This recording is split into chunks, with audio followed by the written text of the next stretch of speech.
छ त्यसपछि एब्डोमेन हेर्नु पर्यो एब्डोमेन कस्तो छ उसको त्यो हेरेपछि हामीले पेरिनियल एरियाको एक्जामिनेसन गर्छौँ समस्याहरू बाहिर आउने अनि बालबालिकाहरूले स्वास्थ्य शिक्षा पाउने कुन बिमारी हुँदा के गर्नुपर्छ भन्ने परामर्श बालबालिकाहरूलाई स्वास्थ्यको विषयमा शिक्षा दिने र परामर्श दिने गरी कार्यक्रमको आयोजना गरेको अरू सुविधाजनक चिजहरूबाट के कस्तो साइड इफेक्ट्स र यसै गरी हाम्रो बीपीकेएसमा काम गर्ने डाक्टर नीतु मेहता हुनुहुन्छ उहाँ पनि रामधुनी नगरपालिकाका बालबालिकाहरूलाई स्वास्थ्य सम्बन्धी जानकारी र परामर्श दिने उद्देश्यका साथ कार्यक्रमको आयोजना गरिएको छ।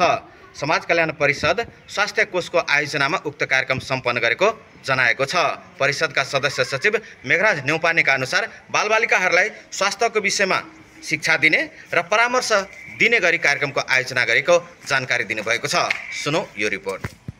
संक्षिप्त परिचय।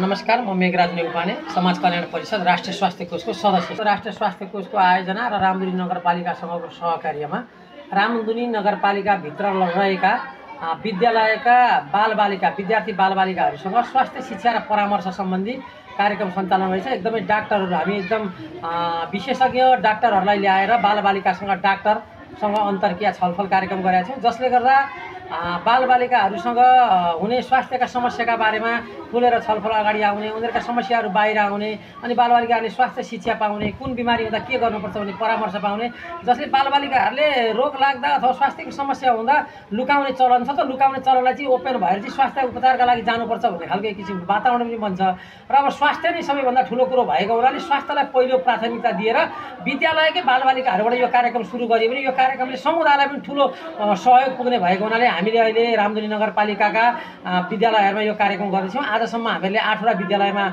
गरिसक्यौँ। यो वर्ष हाम्रो 1000 विद्यार्थी बालबालिकाहरूलाई चाहिँ यो स्वास्थ्य शिक्षा परामर्श र डाक्टरसँग अन्तर्क्रिया कार्यक्रम गर्ने लक्ष्य राखिएको छ, जसअनुसार 700-800 विद्यार्थीसँग भइसक्यो र अझै 200-300 विद्यार्थीसँग हामी यो कार्यक्रमलाई अगाडि बढाउँछौँ र आगामी वर्ष पनि योजनामा राखेर हामीले लगातार चाहिँ के अरे बालबालिकाहरूसँग डाक्टर भन्ने यो कार्यक्रमलाई चाहिँ यो शिक्षा स्वास्थ्य सम्बन्धी कार्यक्रमलाई अझ प्रभावकारी ढङ्गले अगाडि बढाउँछौँ, जसले गर्दा स्वास्थ्य समस्याहरूलाई चाहिँ केही हदसम्म निवारण गर्न अथवा न्यूनीकरण गर्नलाई मद्दत पुग्नेछ। आउनुभएको छ, विराटनगरबाट आउनुभएको छ होइन। अनि यसै गरी चाहिँ हाम्रो पहिले सप्तकोशी न्युरो अस्पतालमा काम गर्नुभएको थियो, अहिले विराटनगरमा गर्नुहुन्छ र विभिन्न ठाउँमा कन्सल्टेन्ट डाक्टरको रूपमा पनि काम गर्नुभएछ। डाक्टर पूजा दास हुनुहुन्छ, उहाँ चाहिँ एकदम गाइनोको चाहिँ एकदम विशेषज्ञ डाक्टर हो।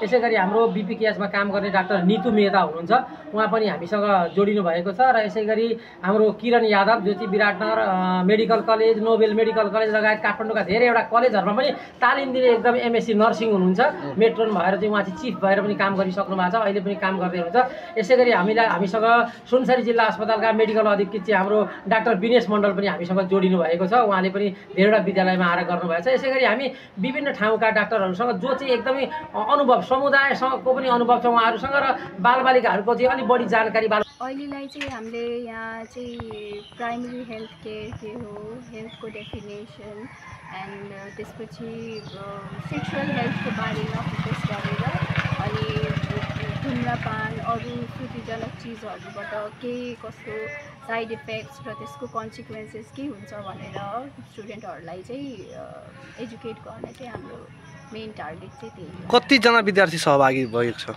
अहिले चाहिँ अब डिफ्रेन्ट स्कुल्सहरू छ,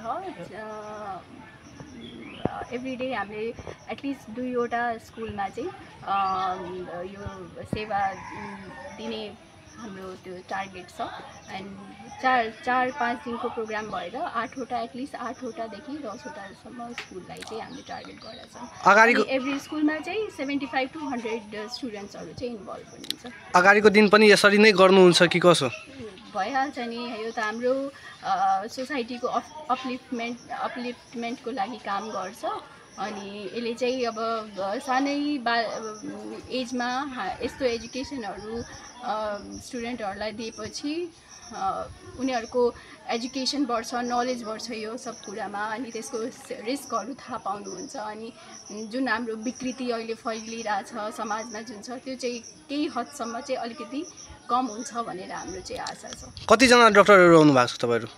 म चाहिँ गाइनोकोलोजिस्ट, मेरो लेभलमा चाहिँ म हो, अनि एकजना हाम्रो एमबिबिएस डक्टर पनि हुनुहुन्छ।